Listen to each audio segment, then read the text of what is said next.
Hi guys, magandang hapon o tanghali, Maynila, Mindanao at sa buong mundo. Labi na nito sa London, Negros Vlog.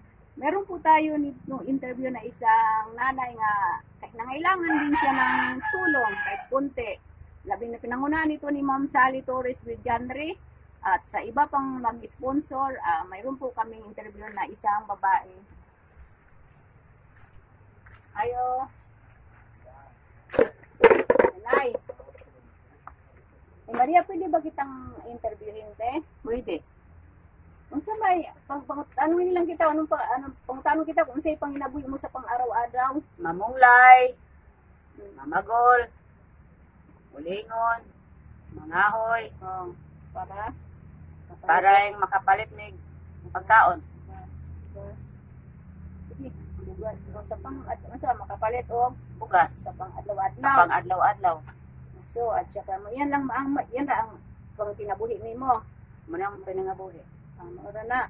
So guys, ang manghanap buhay ni Maaling, ito pangalan mo, te? Maricho ay isang pamumunlay lamang at pamagol. Kung walang pamagol, pangahoy. At labi na ito dahil lalo na hirap dito sa Negros, yan lang talaga ang hanap buhay niya. Para lang mayroong pangtawid sa pang-araw-araw, makabili ng bigas o 1 kilo o 2. Kasi yan lang naman ang karamihan dito sa Negros.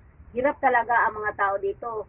Kaya so guys, kung sino man yung gusto mag-sponsor dito kay Nanay Maricho, magpasalamat po kami sa inyo, moms. At labi na nito sa London Negros Vlog at pinangunahan nito ni Ma'am Sally Villandre.